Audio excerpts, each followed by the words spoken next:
Hola, soy Ana Marisa Altieri. Bienvenidos a Sinvergüenza. Este espacio es para hablar sin prejuicios, sin tabúes y sin vergüenza. Con tan solo tocar una vida, he cumplido mi propósito. Hablemos claro. La sexualidad sigue siendo un tema rodeado de mitos, tabúes y silencios incómodos. Desde el placer hasta la crisis del deseo. Desde la masturbación hasta las adicciones sexuales. Hay preguntas que pocos se atreven a hacer, pero que todos necesitamos responder. ¿Por qué nos cuesta tanto hablar de sexo sin vergüenza? ¿Cómo influyen nuestra educación, nuestras experiencias y hasta nuestras emociones en nuestra vida sexual? ¿Y qué pasa cuando el placer se convierte en un problema? Hoy en Sinvergüenza Podcast nos acompaña la doctora Montserrat Muñoz, quien obtuvo el título de licenciada en Psicología en la Universidad Católica Santa María de la Antigua. Realizó un máster en terapia sexual y de pareja en la Universidad de Barcelona, donde apoyó como terapeuta y coterapeuta de pareja en la clínica de la universidad. Adicionalmente, participó en la investigación Momentos de Innovación, dirigida por el Departamento de Investigación de dicha universidad. Ha participado en múltiples seminarios y congresos de actualización dentro de la ciudad de Panamá, entre ellos seminarios como Intimidad versus Aislamiento, Congreso Sexualidad, la verdad detrás del mito, Congreso Redefiniendo a la familia, Congreso Avances en la psicoterapia psicoanalítica. Hoy atiende en la clínica Ser Panamá como psicoterapeuta, terapia de pareja y sexóloga. Así que, Monse, hablaremos sin filtro sobre un tema que es sumamente tabú, que hasta, para que sepan, por primera vez en la vida, el intro lo tuve que hacer 2 veces porque me puse nerviosa.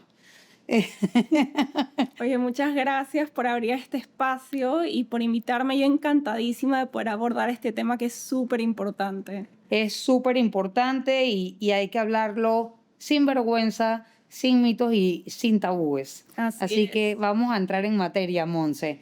Muchas gracias por aceptar la invitación. A la orden, cuando quieras. Ok, Monse, cuéntame, ¿cómo influye la educación sexual en nuestra relación con el placer? Esta es una excelente pregunta, porque primero tenemos que entender que la sexualidad es un fenómeno biopsicosocial, ¿no? Y que se construye en el ser humano desde que nacemos. O sea, no empieza cuando empiezan a educarnos en la escuela, por ejemplo, sino desde que nacemos. Y empezamos a tener la relación con el placer desde que somos bebés, ¿no? Bueno, tú que eres mamá, cuando ya recién tenías a tus bebés recién nacidos, podías ver que la relación era puramente placentera, de buscar las necesidades, muy corporal. Y entonces ahí empezamos a construir nuestra relación con el placer y empezamos a construir nuestra sexualidad. ¿Qué es lo que pasa? Es que ya siendo un poco más grandes, empieza a entrar la parte social, ¿no? Que es la parte de la cultura, dónde vivimos, la religión, el país, el contexto, y ahí vamos construyendo y afirmando eso que medio que lo traíamos desde casa, ¿no? Entonces, realmente influye muchísimo, ¿no? Y de hecho, la mayor cantidad de temas en consulta que vemos en relación a la sexualidad tiene que ver con la educación que recibimos, ¿no? La parte que se dijo, pero la parte que no se dijo también. Y eso que tú estás atendiendo a una generación completamente con acceso a la tecnología. que hoy día tú entras a buscar lo que sea y te encuentras toda la información. Yo crecí sin tecnología, o sea, si quería investigar algo, tenía que ir a la biblioteca y buscar una enciclopedia. Y también en el tiempo de antes no creo que se nos explicara mucho de la sexualidad. Creo que tal vez en algún momento en la escuela nos habrán dado alguna charla o el sistema de reproducción en biología o qué sé yo, pero más de ahí no. Ujú. O sea, más de ahí no. Y creo que también tenía mucho que ver por venir de una escuela católica. Ujú, ujú. Así que, bueno, ¿cuáles son los mitos más comunes sobre el orgasmo masculino y femenino? Creo que traes una introducción a esta pregunta muy importante porque, bueno, gracias a Dios he atendido personas de toda edad y se puede ver la diferencia, ¿no? Y la tecnología es un arma de doble filo, porque ahorita hay demasiada información, Exacto. mucha información que no necesariamente es cierta. Entonces estamos viendo otro tipo de problemas, ¿no? Pero aunque no lo creas, hoy en día todavía la educación que se da, ¿no? Por lo menos en Panamá, no importa si es una escuela católica o es laica, es en relación a no te enfermes. Primero, cuidado, te va a dar una ETS y no te Exacto. embaraces, ¿no? Exacto. Esto es lo que te dan. Hay la abstinencia, hay estos métodos anticonceptivos y de ahí Vaya. vaya. Entonces, ¿qué pasa con el orgasmo? ¿Okay? El orgasmo es también un fenómeno emocional, psicológico y físico, ¿no? No pasa por sí solo nada más con la estimulación. No pasa un poco a raíz de cómo tú te relacionas con el placer, con tu cuerpo y con la sexualidad. Entonces, si te dieron una educación sexual basada solamente en cuidado, ¿no? Para los hombres, por ejemplo, era más cuidado, embarazas a una niña, pero está un poco más permitido. Hoy en día también está un poco más permitido. Entonces, quizás para el hombre era mucho más fácil llegar a un orgasmo, pero se generaban presiones sociales, ¿no? Un hombre siempre tiene que tener ganas.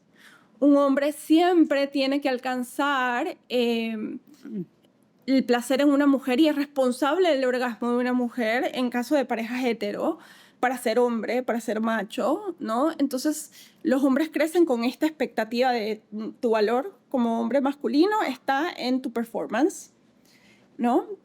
En cambio, las mujeres, y es lo que yo siempre les digo a todas mis pacientes, todas compartimos el trauma sexual de haber sido avergonzadas desde siempre de nuestra sexualidad. Comienza no solamente el miedo de cuidado te embaraces, sino tu valor depende de tu sexualidad, ¿no? Y de cómo te ves. Y de cómo te ves. Si tú quieres ser digna de casarte bien, entonces tienes que comportarte de cierta manera. Si tú tienes muchos novios o eres muy abierta sexualmente, nadie te va a querer. Si es que tu esposo quiere tener relaciones sexuales de esta u otra forma, es que eres un objeto, ¿no? Entonces vamos viendo la sexualidad como algo negativo que genera culpa, que genera vergüenza y nos vamos desconectando de nuestro cuerpo. Okay. Entonces cada vez que vamos a tener relaciones sexuales, relacionamos la sexualidad con vergüenza, con miedo y para tener un orgasmo tenemos que estar muy relajados, muy conectados, ¿no? Y aquí va la otra cosa que le digo a mis pacientes en la sesión 1, no importa si vienen por sexualidad o no. Ajá. Le digo, ¿el órgano sexual por excelencia cuál es? Y usualmente me dicen los genitales. No, es el cerebro. Es aquí. Así es. Es el cerebro. Entonces, ¿y cómo les explico? Nuestras emociones tienen un impacto en nuestro cuerpo. Si tú estás feliz, tu cerebro, tu estómago, tus pulmones, tu corazón funcionan de una manera. Si tú estás triste, funcionan de otra. Entonces, exactamente es lo mismo con la respuesta sexual. La parte de nuestro cerebro que está encargado de liberar la respuesta sexual, ¿no?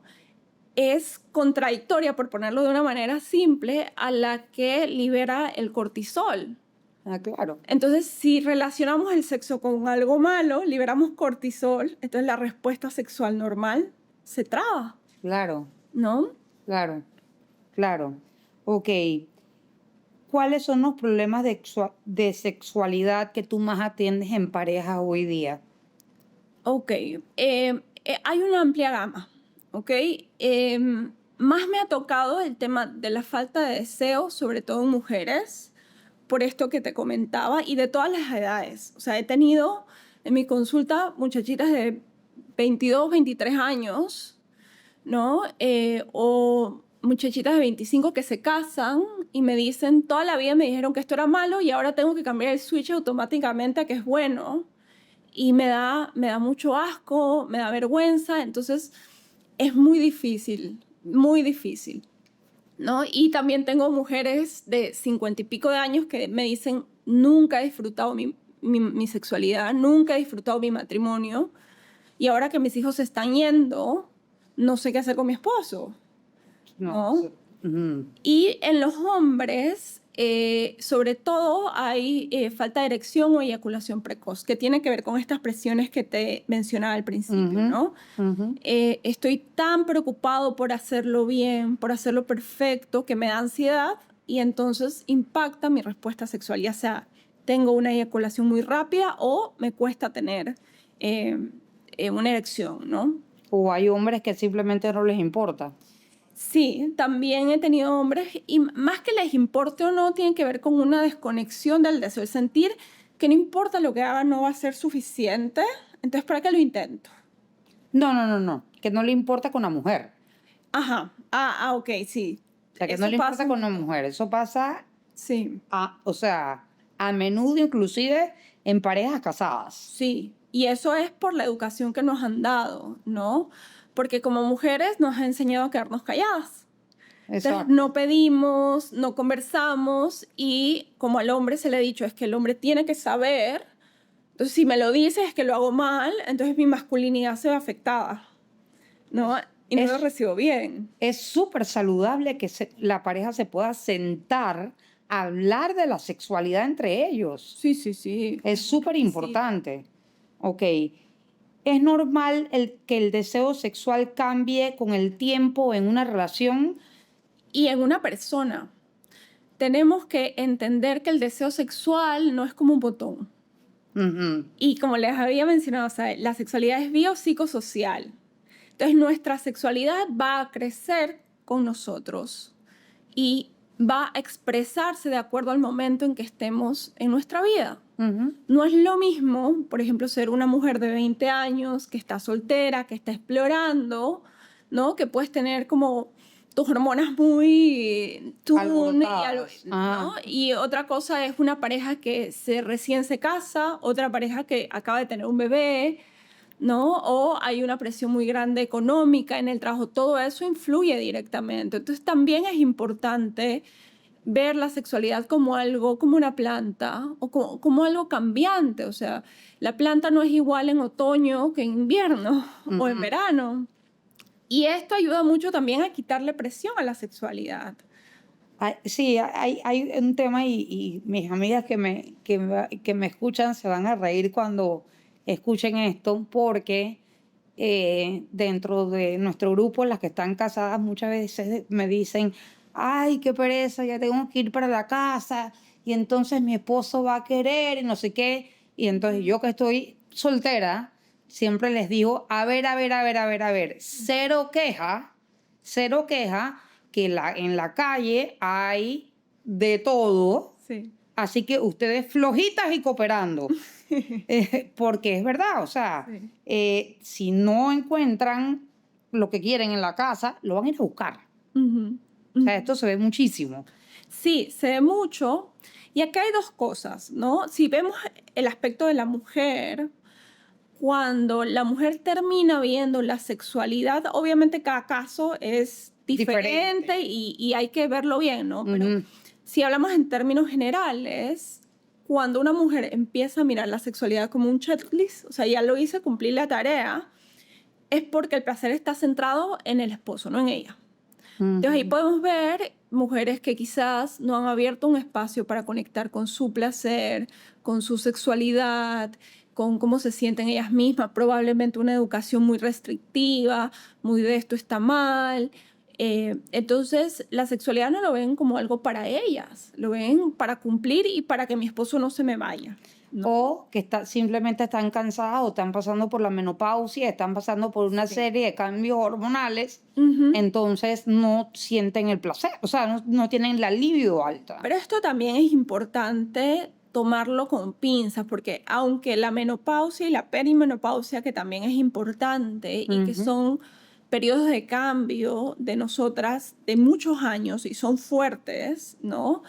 Es una transformación muy profunda en la mujer.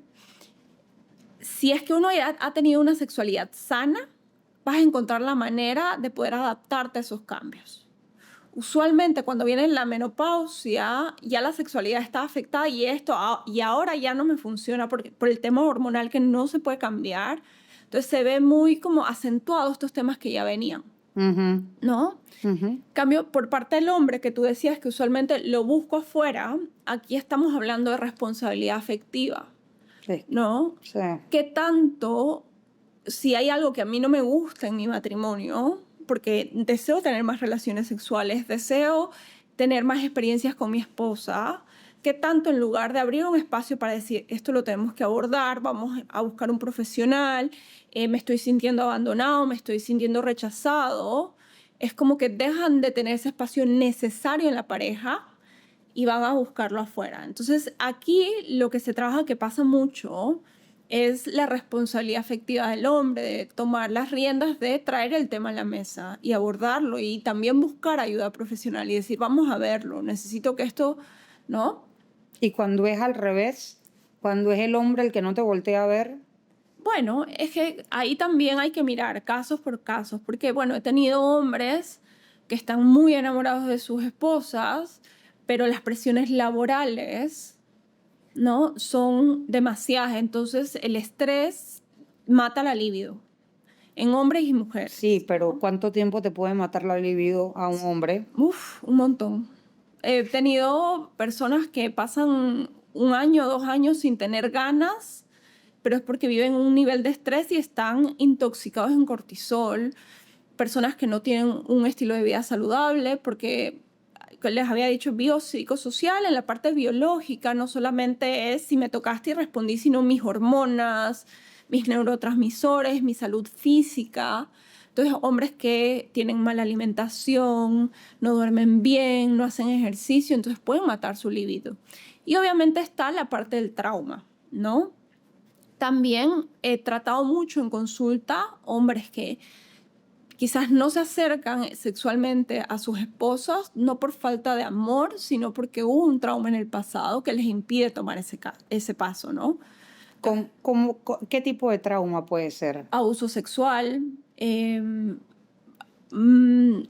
problemas de apego con la madre. Muchos hombres me han tocado con madres narcisistas, ¿no? Que tienen la sexualidad profundamente afectada porque han sido castrados durante mucho tiempo, con mamás muy desconectadas emocionalmente, mamás que no responden a las necesidades, entonces el hombre termina con una depresión muy profunda, sintiendo que no importa lo que haga, no va a encontrar como que sus necesidades cubiertas, ¿no? Entonces eso también lo veo mucho en consulta, que es la parte que yo caso la psicoterapia, ¿no? No nos vamos a poner a hablar aquí de poses y de ejercicios si no vemos qué hay detrás. Exactamente, exactamente. Bueno, y obviamente que me imagino que en terapia de pareja es recomendable que haya juego, que haya otro tipo de interacción para cambiar la dinámica y ponerle un poquito más de spice, ¿no? Sí, pero todo depende. O sea, yo realmente nunca me meto directo a la sexualidad cuando me llega una pareja, porque primero tengo que entender el por qué, ¿no? ¿Por qué llegamos a esto? Usualmente hay unos autores bellísimos, terapeutas de pareja estadounidenses, que hablan que la sexualidad es un espejo del vínculo, ¿no? Entonces primero tengo que entender qué hay detrás de ese vínculo. Casi nunca es solo la sexualidad. Entonces trabajamos primero el vínculo, qué es lo que está pasando ahí, y ya después me meto en la sexualidad. Ok, vamos a hacer estos ejercicios, te mando estas tareas, vamos a mover esto de manera diferente, practicamos sexualidad consciente Y yo se los explico, les digo, si yo me meto hoy a la sexualidad y yo les mando tareas hoy, probablemente les genero más angustia y ansiedad. Entonces déjenme entender, ¿no? Vamos a construir los tres a ver qué está pasando aquí, y una vez que entendemos y si hay que trabajar algo de la relación de pareja, se trabaja eso primero, ¿no? Y ya después se entra a la sexualidad. Ok, ok. ¿Cómo influye el autoconocimiento en el disfrute de la sexualidad? 500%. 500%. Y este es un tema súper tabú. Sí, sobre todo para Súper las tabú. mujeres. Sí, sobre todo para las mujeres. Cuéntame un poquito más sobre esto. Mira, una de las cosas más importantes que tenemos que entender, hombres y mujeres, es que el placer es nuestra responsabilidad. O sea, que yo sienta placer, que yo tenga orgasmos, que a mí me guste la sexualidad, es mi responsabilidad, no la de mi esposo o la de mi esposa, ¿no? Y para yo saber que me gusta, tengo que autoexplorarme. Y autoexplorarme no solamente es abrir un espacio para la masturbación, que tengas o no tengas pareja, siempre es recomendable, porque es un acto de autocuidado y autoamor. Pero también es conocer tus dinámicas emocionales, cómo te sientes en la vulnerabilidad, qué aprendiste sobre la vulnerabilidad cuando eras pequeño, porque si creciste en un ambiente donde si eras vulnerable te maltrataban, probablemente vas a sentir ansiedad en la sexualidad. Ok. Entonces, no, si no, puedes ponerle también, me pasa mucho, ¿no? Estas mujeres que usan la sexualidad como un termómetro en la relación de pareja. Entonces, me guste o no, pero si pasa 3 veces estamos bien. Y si pasa 2, entonces ya está ansiosa y la está presionando, ¿no? Ajá. Entonces, cuando vemos ahí, ok, espérate, ¿tú sientes placer? ¿Tú tenías ganas? No, no, es que era para asegurarme de que estamos bien. Y va y cumple. Y cuando vas a ver, hay una historia de algún trauma de infancia, algún tema con los padres, con los cuidadores primarios, que hay que trabajar ahí. Cuando ya las personas empiezan a entender eso, entonces viven la sexualidad de otra manera. Ok, ok.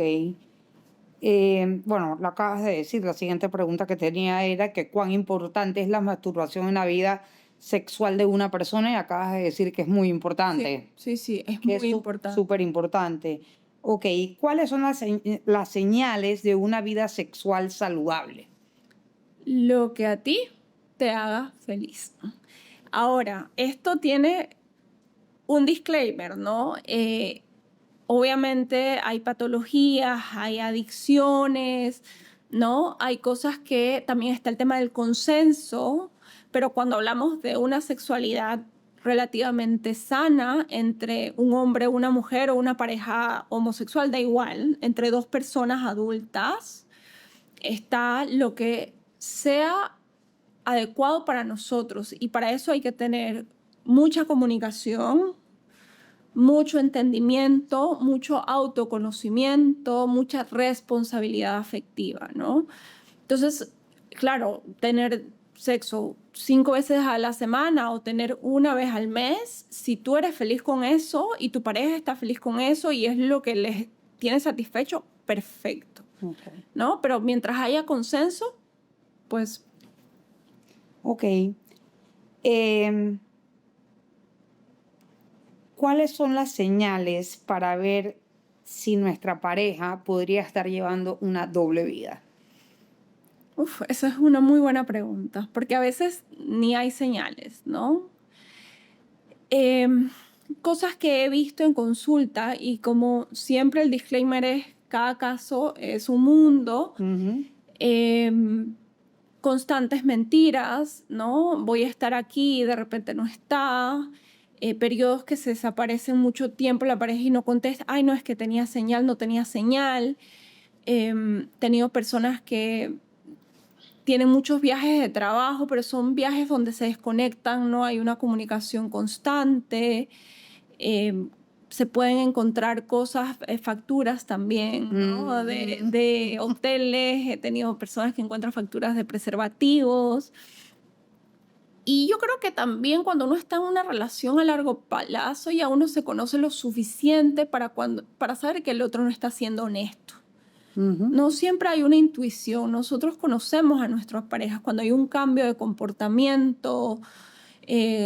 A veces, como digo, no se dan cuenta, pero usualmente se van dejando cositas pequeñas, ¿no? Y tienen que ver con estos pequeños descuidos. ¿Y qué pasa con estos hombres o mujeres que piensan o necesitan de la pornografía para poder tener actos sexuales? Inclusive se está viendo mucho hoy día, o se escucha mucho hoy día, de orgías. O sea, que si no hay orgía, no hay sexo. Explícame qué papel está jugando esto en la sexualidad hoy día de las parejas. Ok, este es un tema muy interesante porque, a ver, dentro de lo que está lo sano y lo no sano hay una línea muy delgada. Muy delgadita. Y en sexología es aún más delgada, ¿no? ¿Por qué? Porque se ha patologizado muchas cosas que no deberían patologizarse, pero también se han normalizado cosas que deberían verse con lupa, ¿no? Y como estamos en esta época de apertura, las líneas están muy difusas en muchos aspectos, ¿no? Entonces, ¿qué es lo primero? La pornografía, sobre todo en varones, que esto es lo más importante porque al final está dirigida al hombre la pornografía, marca algo crucial en las patologías sexuales en los varones, ¿no? Porque hay estas prácticas no solamente de ver pornografía desde que están muy pequeños, sino, no sé si has escuchado, pero para graduarlos de hombrecitos los llevan a prostíbulos. Sí, claro, ¿no? Por supuesto. Es algo muy normal, ¿no? Eso es algo muy normal que se... Sí. Ya, yo creo que ya no tanto, pero antes mucho más. Sí. ¿Y qué es lo que pasa en la pornografía? Estas experiencias es que generan una visión irreal de lo que es el sexo entre dos personas. Claro. Irreal y además de eso aumentada. Entonces, una analogía que yo siempre utilizo es, para ilustrar es, uno va a manejar un carro, la pornografía es como aprender a manejar viendo Rápido y Furioso, ¿no? Es una manera irreal de conducir un auto. Eso no pasa en la vida real. Entonces, la pornografía es lo mismo. Entonces, ¿qué pasa con la pornografía? Es que te da directo al sistema de recompensa. Esta es una parte de nuestro cerebro que se activa cuando recibe, valga la redundancia, una recompensa de algo, por ejemplo, un casino, o el celular, el Instagram, el alcohol, las drogas, y liberas una cantidad absurda de dopamina. Entonces comienzas a tener esta sobreestimulación en tu cerebro y cuando vas a tener una sexualidad un poco más normal o más tranquila, más vainilla, como se dice, ya no estás tan estimulado, ¿no? Porque estás acostumbrado al gusto. Entonces comienzas a buscar de manera proactiva cosas que te hagan sentir tan estimulado como antes. Entonces, ¿qué pasa? Que en la pornografía vemos mujeres, primero, operadísimas, o sea, lejos de la realidad. Hasta les operan las vulvas para que parezcan vulvas de niñas. Hombres igual, operadísimos, irreales, cosas que usualmente no se hacen en una sexualidad, ¿no? Poses, gemidos, sonidos, o sea, todo esto es irreal y es aumentado. Entonces generas una visión que no es real de la sexualidad. Entonces cuando llegas ya, por ejemplo, a unas orgías, a prácticas sexuales que ya son como muy extremas, tiene que ver con esta necesidad de buscar un estímulo más grande porque ya lo normal no me hace tanto, ¿no? Y se puede generar una adicción al sexo. Sí, claro que sí. Ok. ¿Qué lleva a una persona a llevar una doble vida? Es una sexual. Sí, esta pregunta es compleja, porque pueden ser las razones muchas, ¿no? Primero, yo creo que el no tener una conversación abierta sobre sexualidad y normalizar la sexualidad hace que tengamos mucha vergüenza de prácticas que se salen de lo que nos dijeron que era correcto, ¿no? Entonces esto genera que si esto a mí me gusta lo tengo que hacer escondido porque si yo le cuento a mi pareja se va a asustar, me va a dejar, ¿no? Entonces puede ser esto. Otra cosa muy importante es el trauma. ¿no? Y esto es algo muy común. Personas que han vivido algún tipo de abuso sexual o abuso psicológico, personas que vieron a sus padres tener algún tipo de comportamiento sexual desorganizado, entonces genera un poco esta visión distorsionada de la sexualidad que los lleva a tener como una doble vida, ¿no? Y lastimosamente estos grupos o estas prácticas pueden ser muy dañinas para la persona y para la pareja o la familia, ¿no? Puede ser muy doloroso y son personas que las vemos muchas veces como con mucho rechazo, pero detrás hay una persona usualmente que está sufriendo mucho. Sí, sí. Cuando recurren a esto, cuando hay orgías y ese tipo de cosas, también casi siempre hay sustancias metidas en el medio. Sí, sí, Porque y es una nueva tendencia. correcto. Eso se está viendo hoy más que todo aquí en Panamá ¿por qué tú crees que se está dando? Bueno, se está dando a nivel mundial, ¿no? De hecho, ahorita que, bueno, estoy estudiando un máster y dimos una clase sobre esto y hay algo muy famoso que es el chemsex, que es sexo bajo la sustancia, de diferentes sustancias psicoactivas, ¿no? Y es algo que por lo menos en Europa está muy de moda. Yo creo que el acceso a las redes, yo creo que también venimos de una cultura que viene muy reprimida a nivel sexual y ahora el péndulo se está yendo Al otro contrario. lado. Exactamente. Entonces estamos entrando en una sexualidad más desorganizada, con unos límites difusos. Estamos dejando de tener sexo por vínculo y más por solamente placer. Entonces yo creo que eventualmente vamos a reorganizarnos, ¿no? Como es el péndulo. Pero sí creo que no sé, las personas están buscando como que esta libertad o libertinaje disfrazado de libertad y que no tiene nada que ver con vivir una vida sexual abierta, libre, placentera, satisfactoria, sino que, bueno, ya no está tanto del vínculo, de lo que puede hacerle a mi cuerpo, sino más solamente por el placer y ya. Y bueno, creo que esta generación con las redes, con todo eso, ¿no? Todo inmediato, todo rápido. Así que se combina un poco. Sí, sí, por supuesto. ¿Cómo puede, o sea, qué impacto emocional y psicológico tiene para la persona que lleva, o sea, que lleva, para la pareja, la persona que lleva una doble vida? Sí. O sea, ¿qué impacto puede tener? O sea, emocionalmente devastador. Es devastador. Es devastador porque hay como una pérdida de lo que yo pensaba que era mi pareja, Claro, ¿no? así es. De lo que yo imaginaba que era esta persona y eso genera un duelo muy duro, ¿no? Y después está el autocuestionamiento, ¿no? Yo no fui suficiente, ¿será que yo tenía que haber hecho algo distinto? ¿Esto qué significa para mí? Yo provoqué esto. Eso es muy doloroso para la persona a pesar de que no tiene nunca nada que ver con la pareja, ¿no? Y después está el duelo de la relación, lo que perdimos, lo que éramos y lo que pudimos haber sido, los planes que teníamos. Entonces, es súper difícil, es súper difícil. Una pregunta que tengo es sobre la bisexualidad. Ujú. O sea, para mí la bisexualidad, puedo estar totalmente equivocada. Tú eres la experta para que me digas. La bisexualidad no es una homosexualidad escondida. No, no, no. Mira, es una pregunta muy, muy importante porque hay una conversación alrededor de la bisexualidad, hasta dentro de la comunidad, ¿no? Y la orientación sexual es importante entenderla de esta manera. La orientación sexual no solamente es si yo me excito o tengo prácticas sexuales con una persona, ya sea del sexo opuesto, del mismo sexo o de ambos sexos, ¿no? Sino que también puedo tener una vinculación romántica. Puedo generar una relación, un vínculo a largo plazo. Esa es la orientación.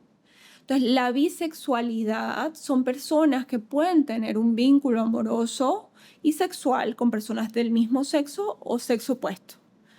No tiene nada que ver con una homosexualidad encubierta, sino que pueden vincular con cualquiera de los dos. Una persona homosexual solamente puede vincularse emocionalmente y tener relaciones sexuales excitadas, ¿no? Con una persona del mismo Del sexo. mismo sexo. Sí. Sí, sí. Ok.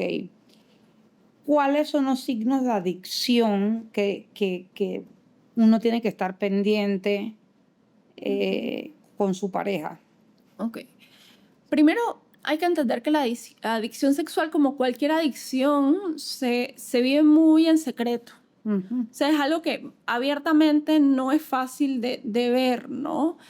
Se vive muy en secreto, muy en el ocultismo. Entonces, más que todo es ver qué yo estoy haciendo, que como cualquier adicción, si ya llegas a eso, es que tienes una dificultad de poder identificar cuándo, ¿no? Parar. Pero primero es que el impulso de poder hacer el acto sexual, ya sea masturbación, ver películas, buscar una prostituta o estos masajes que también hay bastante, es que si no lo hago no puedo seguir con mi vida. Y estoy con esto en la cabeza todo el tiempo, interfiere con mi día a día y estoy ansioso o ansiosa todo el día hasta que hago la actividad y después estoy pensando de nuevo cuándo va a ser la próxima, ¿no? Esa es una. Otra cosa es si siento que no puedo tener una relación sexual con otra persona si es que no estoy estimulado con esto. Ya esto no, lo normal ya no me excita. Lo normalizan. Sí, ¿no? Y también hay como que lo otro queda, ya no es tan excitante, porque es que lo otro es mucho más excitante, ¿no? Hay una compulsión, esta sensación de no poder parar, ¿no? Y comienzas a cada vez invertir más recursos económicos, de tiempo, para poder hacer la acción que sea, ¿no? Y bueno, en consulta he tenido de todo, desde a la pornografía, a la masturbación, hasta masajes, prostitutas, grupos de chats. Se ve mucho en Sí. grupos también en Facebook y en Instagram. Y en Discord y en todo. ¿No? Sí, se ven muchos grupos y ahí se conocen en cuestión de 5 minutos y a la hora ya se están viendo. Sí. O sea que para mí esto me parece hiper peligroso. Sí, lo es porque son conductas de alto riesgo, no puedes enfermarte. Obviamente hay un daño psíquico, un daño físico. La adicción es una enfermedad muy dura. Es que eso es lo que te iba a decir. O sea, ¿cuánto amor te puedes tener tú para caer en este tipo de prácticas? Bueno, es que no sé si tiene tanto que ver con amor propio. O sea, hay un factor de amor propio, pero usualmente son personas que han sufrido mucho. O sea, la adicción no viene por sí sola, es una enfermedad muy dura.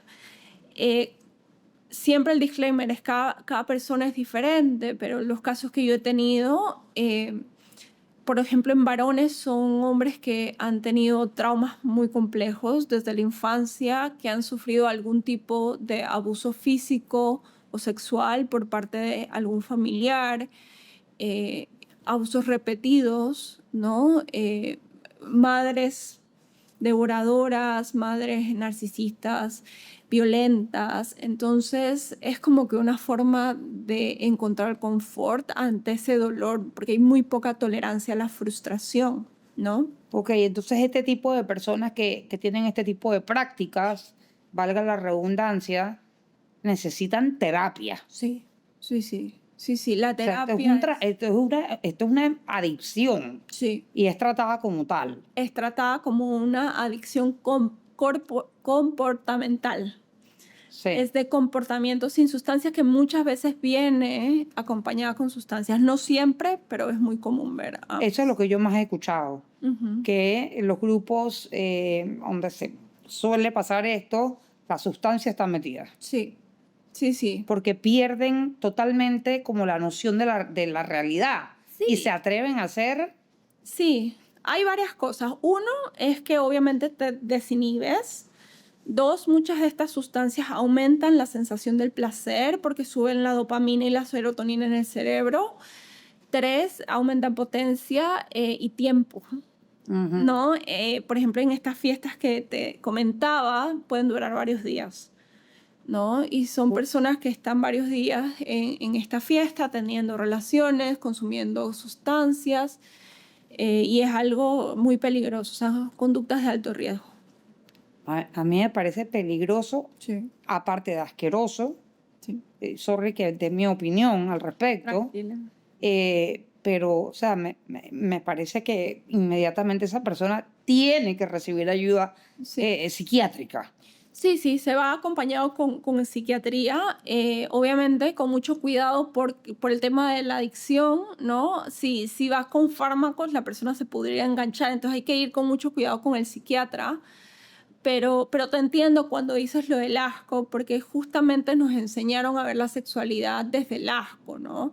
Entonces, estas conductas generan mucho juicio y esa vergüenza también, porque la gente genera, o sea, siente mucha vergüenza cuando después de estas prácticas, entonces es más difícil que pidan ayuda, porque dicen me van a juzgar, nadie me va a entender, nadie va a querer tratarme, ¿cómo lo digo esto si me doy asco yo mismo? Entonces, esta vergüenza muchas veces hace que sea muy difícil pedir ayuda. Ok, ¿qué recomendación puedes mandar tú a todo el que nos ve y nos escucha hoy para que lleven una vida sexual saludable? Yo creo que primero es informarse, ¿no? Es ver la sexualidad o buscar recursos de la sexualidad que no solamente sea como la parte de las enfermedades, sino de el placer, de la relación con uno mismo. Hay un montón de libros, hay un montón de información muy chévere en internet. La otra cosa es autoconocerse, abrir un espacio para conocer el cuerpo sin juicios, ¿no? Y ir a terapia también es un buen espacio, ¿no? La terapia sexual brinda mucho eso, información, acompañamiento, ¿no? Bueno, para todos aquellos que sienten que están en un patrón no saludable dentro de su vida sexual, ya saben que una de las alternativas, como toda adicción, es ir a terapia. Y bueno, y que en las parejas es sumamente importante la comunicación y que se rompan todos estos estigmas y tabúes que hay sobre el sexo y puedan tener la confianza, pues cada uno, de hablar de lo que sí, de lo que no, de lo que está permitido, de lo que hasta dónde se puede llegar, etcétera. Sí, Y sí. si una de las partes se pasa, salir de la ecuación. Ujú. Así que bueno, la sexualidad es mucho más que un acto físico. Es un espacio de conexión, de exploración, de respeto y sobre todo de consentimiento. Es tu derecho vivirla sin miedo, sin vergüenza y lo más importante, siempre con respeto hacia ti mismo y hacia los demás. El deseo y el placer deben ser experiencias consensuadas, compartidas en un espacio de igualdad y de confianza. No hay nada más poderoso que disfrutar de nuestra sexualidad de manera libre, pero también responsable y respetuosa.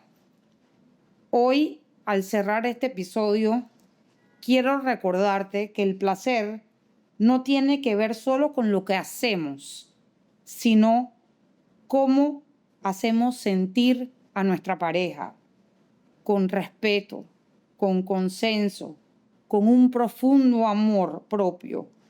Y esa es la clave para una vida sexual saludable y plena. Gracias por acompañarnos en el episodio de hoy. Gracias por todos tus consejos, Monse, por hablar de este tema tan tabú en nuestra sociedad. Y espero que la gente se atreva cada vez más a poder hablar de la sexualidad sin mitos, sin tabúes y recurran a la ayuda de ser necesario. No, y felicidades a ti por abrir este espacio que es súper necesario. Sí. Yo encantada, cada vez que quieras aquí estoy. Muchísimas gracias. Y con esto los dejo y nos vemos en el próximo episodio. Gracias a todos por ver Sinvergüenza Podcast. No olviden suscribirse a YouTube y Spotify para ver más episodios.